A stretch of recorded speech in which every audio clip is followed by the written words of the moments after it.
गुरुजी, आप कहते हैं कि ये प्रीत पुरानी है। आप तो जानते हैं कि हम आपके साथ पिछली जिंदगियों में भी थे। हम ये नज़र कैसे प्राप्त करें? अपने दिल से पूछो। दिल की आवाज सुनो। दूसरों से सुनने से समझने से समझ में नहीं आवेगा। अपने ही दिल को लगता है हाँ ये कोई नई बात नहीं है, ऐसा लगता है कि नहीं? हाँ, किसी से मिलने से लगता है अरे पहली बार मिल रहे, किसी और से मिलने से लगता है नहीं इनसे तो बहुत पहले मिले हुए। अपने हैं लगते हैं। ये आत्मीयता जहाँ भी लगे समझना ये वही प्रीत पुरानी की बात है, झलक है। उसके बगैर आत्मीयता नहीं रहेगी। You know when you feel sense of belongingness and a sense that we know each other from a long time, it is from the past. Yeah. गुरुजी, वो कौन So we have C been here together many centuries ago, and that when you listen to your inner self, your heart, your own voice, there is a sense of familiarity, a sense of belongingness.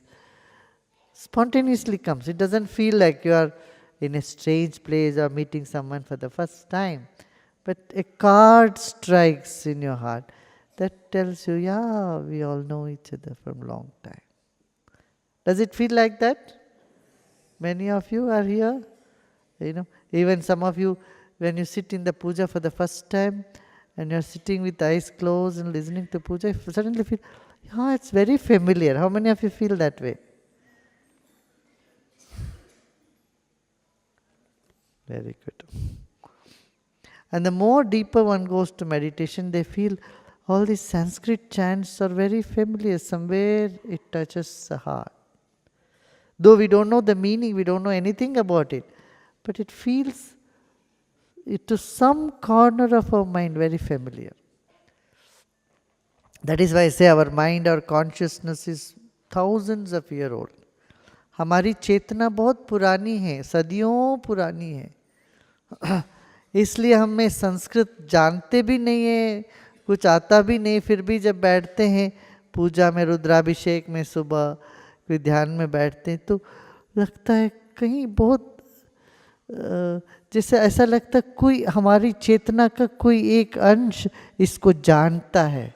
किसी स्तर में हम इसको जानते हैं, इसका अर्थ को भी जानते हैं। एक तरह का बहुत अच्छा अनुभव अंदर से होने लगा। कितने लोगों को ऐसे होता है?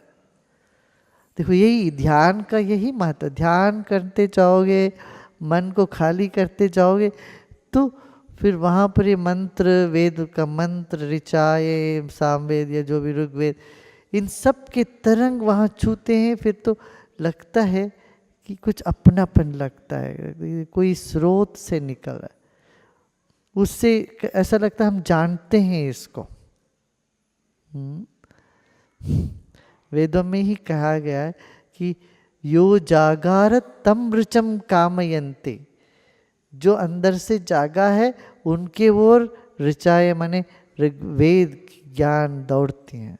यो जागार तमु सामान्यन्ति, उनके प्रति सामवेद जाते माने वेद के जो अर्थ और शब्द इनको भीतर से वो करते। सिर्फ कोई पंडित बन गया, पाठशाला में पढ़ लिया, रट रट के तोता जैसे बोलने लग गया, उनको नहीं, उनको वेद की सिद्धि नहीं होती है।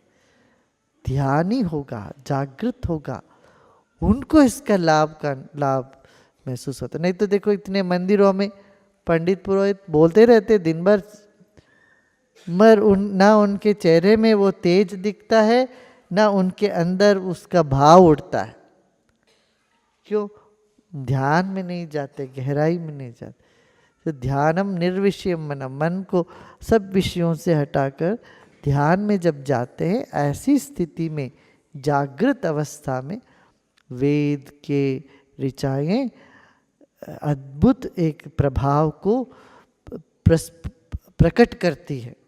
अपनी जो पर्दा को हटा के वहाँ पर प्रकट होते हैं वो ऋचाएं अपने आप। लोग कहते हैं कि अलग अलग जगह पूजा में कई जगह हो के आए गुरुजी, यहाँ जब आते हैं पूजा में, यहाँ बैठते हैं अपना सत्संग में, इसका बहुत ही अलग अनुभव होता है। ऐसे बहुत लोगों ने मेरे से कहा। आप लोगों में कितने लोग इस बात से सहमत हैं? है ना? क्यों ऐसा? क्योंकि आप सब ध्यानस्थ हो के दत्त चित्त से करते। ऐसा नहीं वहाँ पूजा चल रहा है, ए इधर आओ, ये बिछाओ, वो करो, ये करो, दुनिया भर की बातें करते रहते हैं, पूजा चलती रहती है ना। पूजा में वो मग्न रहते हैं, ना लीन रहते हैं, ना ध्यानस्थ रहते हैं।